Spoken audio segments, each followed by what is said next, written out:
Assalamualaikum warahmatullahi wabarakatuh. Kami dari kelompok 3 Filosofi Pendidikan Indonesia yang beranggotakan Anissa Nurjana, Hendra Ramadan, Karomatu Fadila, Lintang Nurhayati, dan Nila Pravitasari akan memaparkan materi kelompok kami mengenai perjalanan pendidikan nasional. Pada era kolonialisme, pendidikan Indonesia dipegang penuh oleh para penjajah. Pemerintah kolonial Belanda hanya memberikan kesempatan bagi para pribumi yang berasal dari keluarga bangsawan dan priai untuk memiliki hak untuk bersekolah. Pada masa pemerintahan Jepang, tujuan dari pendidikan adalah tidak memprioritaskan pencerdasan masyarakat pribumi.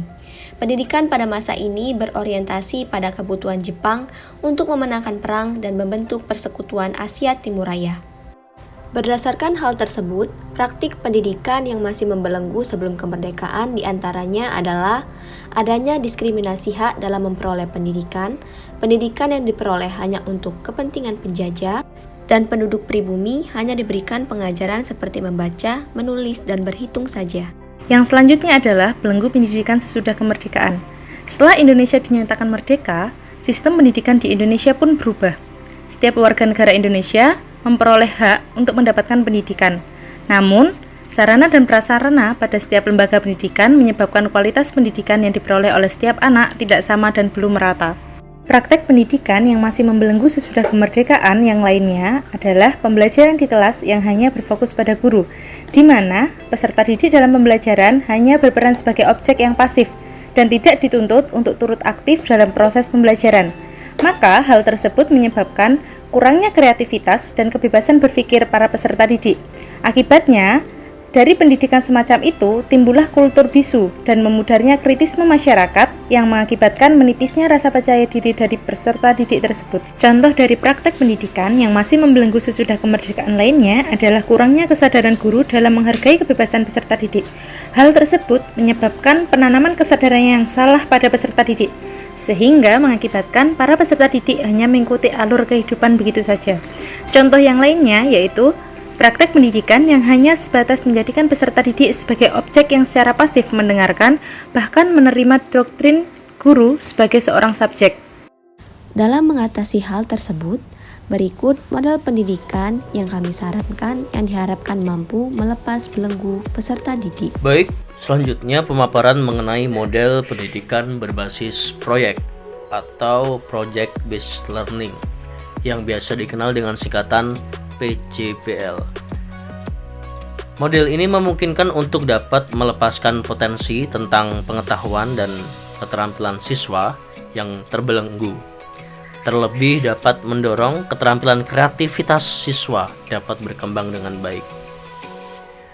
Model Project Based Learning sangat memungkinkan siswa untuk belajar melalui proyek yang memungkinkan siswa itu bisa menerapkan pengetahuan dan keterampilan termasuk kreativitas yang dimiliki oleh siswa sehingga dapat menghasilkan sebuah proyek yang berkaitan dengan kesehariannya dan sesuai dengan lingkungannya.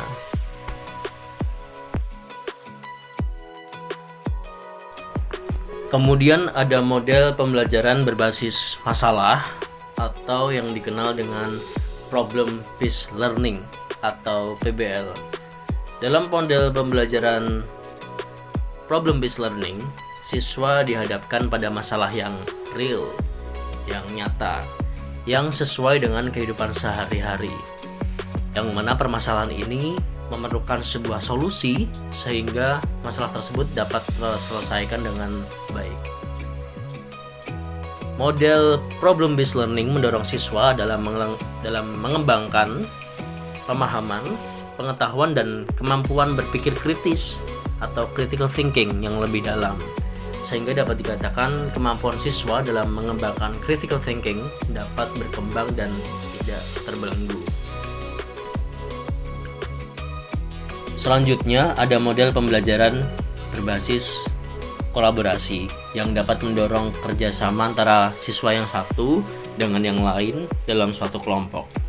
Bukan hanya keterampilan kerjasama atau kolaborasi saja yang dapat terbebas dari belenggu, tetapi pada model kolaborasi ini juga dapat membebaskan belenggu potensi yang ada dalam diri siswa, yakni kemampuan berkomunikasi antar siswa yang lain. Dalam pembelajaran berbasis kolaborasi atau collaborative learning ini dapat melepaskan potensi siswa yang terbelenggu, khususnya keterampilan dalam hal sosial, yakni kolaborasi dalam kerjasama dan keterampilan berkomunikasi atau communication skill yang diperlukan dalam pembelajaran di abad 21. Model pembelajaran terbalik. Dalam model ini, siswa mempelajari materi di rumah melalui materi yang dipresentasikan sebelumnya, seperti misalnya video. Sementara waktu di kelas digunakan untuk aktivitas berbasis diskusi dan pemahaman pengetahuan yang lebih dalam. Model pembelajaran diferensiasi. Pendekatan ini menyesuaikan materi dan metode pengajaran sesuai dengan kebutuhan dan kemampuan individu siswa. Jadi, masing-masing siswa memiliki kemampuan dan kebutuhan yang berbeda-beda. Dalam pembelajaran diferensiasi ini, guru harus menyesuaikan dengan masing-masing kebutuhan dan kemampuan individu siswa.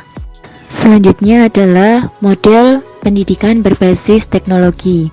Penggunaan teknologi seperti perangkat lunak edukasi dan platform online dapat membantu siswa mengakses sumber daya tambahan dan mengembangkan keterampilan digital.